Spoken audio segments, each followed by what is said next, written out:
ശ്രീ മിഥുൻ, BJP-യുടെ പകരക്കാരനായി താങ്കളെ കരുതുന്നു എന്ന് കരുതരുത്. വലതുപക്ഷ നിരീക്ഷകനാണ്. കൃത്യമായി BJP ചായ്വ് അങ്ങേക്കുണ്ട്, പല ചർച്ചകളിലും ഞങ്ങൾ കണ്ടിട്ടുള്ളതാണ്.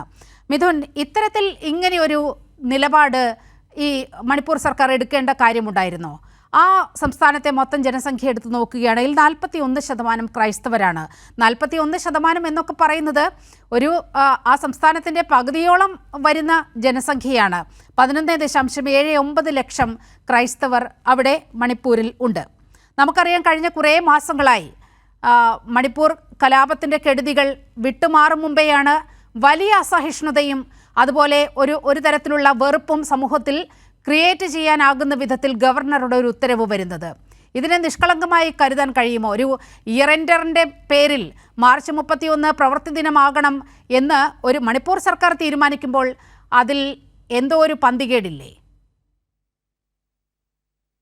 നോക്കൂ, ഇത് നമ്മുടെ രാജ്യത്ത് എത്രയോ കാലമായിട്ട് തുടർന്നു വരുന്ന ഒരു പ്രോസസ്സാണ്. ഈ മാർച്ച് 31 ഒരു ഹോളിഡേ ആണെങ്കിൽ അന്ന് അത് ഫിനാൻഷ്യൽ ഇയർ എൻഡിങ്ങിന്റെ ഒരു പീരീഡ് ആയതുകൊണ്ട് അത് വർക്കിംഗ് ഡേ ആയിട്ട് പല സമയത്തായിട്ട് അത് ഡിക്ലെയർ ചെയ്തിട്ടുണ്ട്. ഇതിനു മുമ്പ് എനിക്ക് തോന്നുന്നു 2013 മാർച്ച് 29 ഇതുപോലെ തന്നെ ഒരു വെള്ളിയാഴ്ചയായിരുന്നു.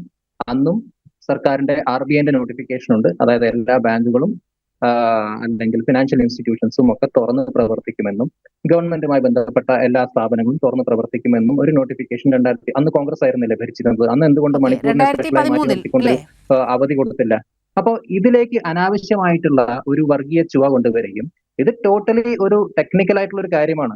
അതിനെ എങ്ങനെ ഒരു വർഗീയ ചായ്വ് കൊടുക്കണം എന്നുള്ളത് ഇവിടുത്തെ CPIM-നും കോൺഗ്രസിനും വളരെ നന്നായിട്ട് അറിയാം.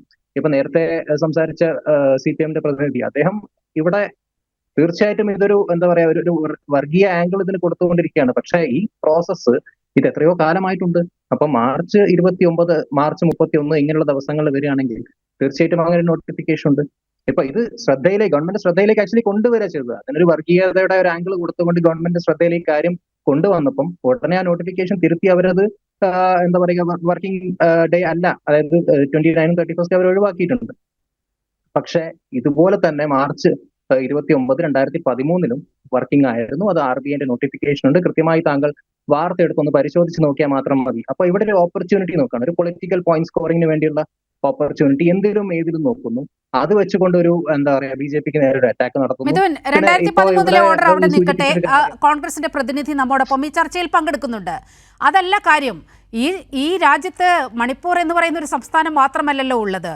മറ്റ് സംസ്ഥാനങ്ങൾക്കും ഇതുപോലെ തന്നെ ഈ മാർച്ച് 31 എന്ന് പറയുന്നത് ഞായറാഴ്ച തന്നെയാണല്ലോ വരുന്നത്.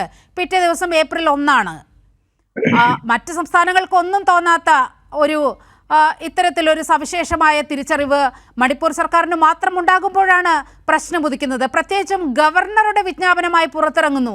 സർക്കാരല്ല, ഗവർണറുടെ വിജ്ഞാപനമായി പുറത്തിറങ്ങുകയാണ്. അതിലൊരു അസ്വാഭാവികതയില്ല. അവിടെ ഒരു അൺഡിക്ലെയർഡ് ആയിട്ടുള്ള അതൊരു ക്രിസ്ത്യൻ പോപ്പുലേഷൻ കൂടുതൽ ഉള്ളത് കൊണ്ടും അവിടെ ഒരു അൺഡിക്ലെയർഡ് ആയിട്ടുള്ള ഒരു ഹോളിഡേ പോലത്തെ ഒരു രീതിയിൽ കാര്യങ്ങൾ പോകരുത് എന്നും ഇതൊരു ഫിനാൻഷ്യൽ ക്ലോസിംഗ് ഇയർ ആയതുകൊണ്ടും, അതായത് ഈ ഫിനാൻഷ്യൽ ക്ലോസിംഗ് പീരീഡ് ആയതുകൊണ്ടും, അപ്പൊ അവിടെ ഈ പറഞ്ഞ പോലെ പർച്ചേസ്, പേയ്മെന്റ്, റെസീറ്റ്സ് ക്ലിയറിംഗ്, അങ്ങനെ ഒരുപാട് തേർഡ് പാർട്ടി കൺഫർമേഷൻ, ഈ നോൺ ക്യാഷ് എക്സ്പെൻസ്, ഇതൊക്കെ കാൽക്കുലേറ്റ് ചെയ്യുന്ന ഒരു ടൈമാണ് ബേസിക്കലി.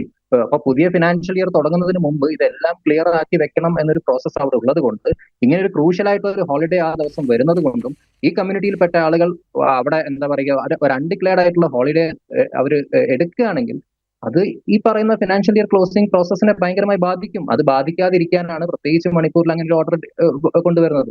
അപ്പൊ അതിനെ ഒരു പ്രത്യേക ആംഗിളിൽ കണ്ടിട്ട്, ഇതൊരു വലിയ ഇഷ്യൂ ആണല്ലോ, ഇതിനൊരു വർഗീയതയുടെ ഒരു ആംഗിൾ ഉണ്ടല്ലോ എന്ന രീതിയിൽ നിങ്ങൾ അതിനെ നോക്കിക്കാണുന്നത്. പക്ഷെ ഇതൊരു വളരെ സ്മൂത്ത് ആയിട്ടുള്ള ഒരു സിമ്പിൾ ആയിട്ടുള്ള ഒരു പ്രോസസ്സാണ്. അത് എപ്പോഴൊക്കെ ഇങ്ങനെ ഉണ്ടായിട്ടുണ്ടോ അപ്പോഴൊക്കെ തന്നെ അത് വർക്കിംഗ് ഡേ ആയിരുന്നു. അപ്പൊ അതിലൊരു വലിയ ഇഷ്യൂ ഒന്നും ഞാൻ കാണുന്നില്ല. പിന്നെ ഇവിടെ സൂചിപ്പിച്ച ഒരു കാര്യം ഒരു പാർലമെന്റ് ഒരു നിയമം ഒരു ലോ ലെജിസ്ലേറ്റ് ചെയ്ത് കഴിഞ്ഞാൽ അത് 6 മാസത്തിനുള്ളിൽ നടപ്പിലാക്കണം എന്നാണ്. അങ്ങനെ ഒരു നിയമമൊക്കെ നമ്മുടെ രാജ്യത്തുണ്ടോ? എനിക്കറിയില്ല. കാരണം ഇവിടെ ഇപ്പോ വിധി സെന്റർ ഫോർ ലീഗൽ പോളിസി എന്ന റിസർച്ച് ഫേം പറയുന്നത് പ്രകാരം ബന്ധപ്പെട്ടാണ്. അതിലേക്ക് ഇതുമായി ബന്ധപ്പെട്ട ചർച്ചകളിലേക്ക് വരാം മിഥുൻ. ആ വിഷയം നമുക്ക് കുറച്ച് കഴിഞ്ഞ് സംസാരിക്കാം. ക്ലാരിഫൈ ചെയ്യട്ടെ. അല്ല, ഞാൻ ആ പോയിന്റ് ഒന്ന് ക്ലാരിഫൈ ചെയ്യട്ടെ. ഞാൻ പോയിന്റ് പറഞ്ഞ് പൂർത്തിയാക്കുന്നതിന് മുമ്പ് താങ്കൾ ഇടപെട്ടത് കട്ട് ചെയ്യേണ്ട ആവശ്യമില്ലല്ലോ. ഞാൻ പറയുന്നത് എന്താണ് ഇവിടെ, ഇദ്ദേഹം സൂചിപ്പിച്ച ഒരു കാര്യം, ഒരു പാർലമെന്റിൽ ഒരു നിയമം ഇനാക്ട് ചെയ്ത് കഴിഞ്ഞാൽ 6 മാസത്തിനുള്ള നടപ്പിലാക്കണം എന്നാണ്. അങ്ങനെ ഒരു കാര്യം നമ്മുടെ രാജ്യത്തുണ്ടോ? ഞാൻ പറഞ്ഞത് ഇവിടെ വിധി സെന്റർ ഫോർ ലീഗൽ പോളിസീസ് എന്ന അവരുടെ ഒരു ലീഗൽ സ്റ്റഡി തന്നെയുണ്ട്, ഒരു റിസർച്ച് ഫേമിന്റെ ഒരു ഫൈൻഡിംഗ് ആണ്. ഓൺ ആവറേജ് 261 ദിവസം വേണം ഒരു ലോ ഇനാക്ട് ചെയ്ത് കഴിഞ്ഞാൽ അത് ഇംപ്ലിമെന്റ് ചെയ്യാൻ വേണ്ടിയിട്ട്. അപ്പൊ ഇങ്ങനെയുള്ള തെറ്റിദ്ധാരണകളൊക്കെ ഇങ്ങനെ പരത്തി വിടുക, ഈ CAA പെട്ടെന്ന് ഈ നടപ്പിലാക്കുന്നത് എന്തുകൊണ്ടാണ് ഇലക്ഷന്റെ സമയത്ത് തന്നെ കൊണ്ടുവച്ചത്. അപ്പൊ ഇങ്ങനെയുള്ള കാര്യങ്ങളൊക്കെ ഒരു ആളുകൾ തെറ്റിദ്ധരിപ്പിക്കുന്നതിന് വേണ്ടി മാത്രം പറഞ്ഞ് നമ്മൾ ആക്കാൻ നോക്കരുത്. നമുക്ക് പൊളിറ്റിക്സ് ആവാം, അല്ലെങ്കിൽ പൊളിറ്റിക്കൽ പോയിന്റ് സ്കോറിംഗിന് വേണ്ടി കാര്യങ്ങൾ പറയാം, പക്ഷെ തെറ്റിദ്ധരിപ്പിക്കുന്ന രീതിയിലുള്ള കാര്യങ്ങൾ പറയാതിരിക്കുകയാണ് ഏറ്റവും നല്ലത്. ശരി മിഥുൻ.